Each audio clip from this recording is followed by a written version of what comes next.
Florent Pagny, comment il a découvert était atteint d'un cancer des poumons. Dans son autobiographie Pagny par Florent, à paraître mercredi 5 avril, Florent Pagny se livre sur sa vie, ses échecs et ses réussites et revient sur son combat contre le cancer. Il raconte notamment comment il a découvert sa maladie, comme on peut le lire dans un extrait publié par le Journal du Dimanche. Ça a commencé par une toux. Il y a un peu plus d'un an maintenant, en janvier 2022. Florent Pagny a découvert qu'il était atteint d'un cancer des poumons, cancer contre lequel il se bat depuis. Dans son autobiographie intitulée Pagny par Florent, coécrite avec Emmanuel Cosso, dont la sortie est prévue mercredi 5 avril 2023, il a décidé de raconter son combat. A commencer par la découverte de sa maladie, comme on peut le lire dans l'édition du 2 avril 2023 du Journal du Dimanche, qui publie un extrait du livre de Florent Pagny. La toux n'est d'abord pas méchante, intermittente, elle ne me pose pas de problème, écrit-il. La toux ne l'empêche même pas de chanter lors de sa tournée. Mais elle ne s'arrête pas. Si ma toux était à la conséquence d'une sursollicitation de mes muscles vocaux, elle devrait s'arranger, mais ce n'est pas ce qui se passe. Au contraire, elle s'aggrave. Et elle devient gênante. C'est surtout lorsque je fume mon pétard qu'elle survient. Je commence à penser que quelque chose ne va pas.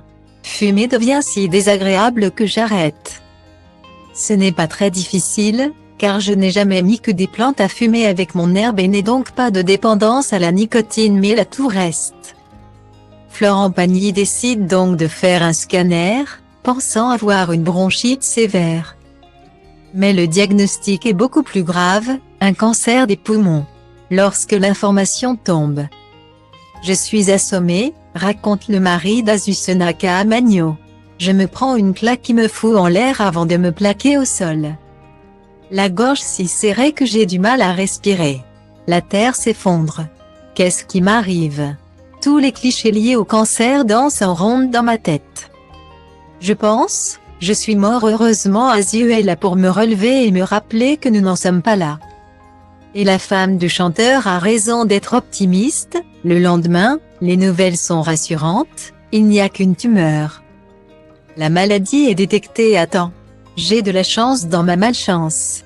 On m'explique le programme et le fait que je dois encore attendre des résultats d'analyse qui donneront toutes les informations utiles pour décider du protocole. Il y a, dans mon cas, plusieurs scénarios possibles qui vont de franchement bon, notamment si on peut opérer pour ôter la tumeur à très mauvais. Pour Florent Pagny, l'espoir renaît et le combat commence. Je ne suis pas encore mort, c'est donc que je suis méchamment vivant. Je me remets debout. Prêt au combat, écrit le chanteur qui a annulé les dernières dates de sa tournée pour s'occuper de sa santé pour ne plus avoir en tête qu'une seule chose, guérir. Tuer la tumeur sera mon seul ordre du jour, je ne suis plus un chanteur, je ne suis plus un rêveur. Je suis un homme et qui plus est un homme dont la santé est menacée. Je viens de me prendre une claque dans la gueule. Je suis malade. Et ce n'est pas une métaphore. Je dois régler ce problème depuis. Toute la vie de Florent Pagny est tournée vers sa guérison.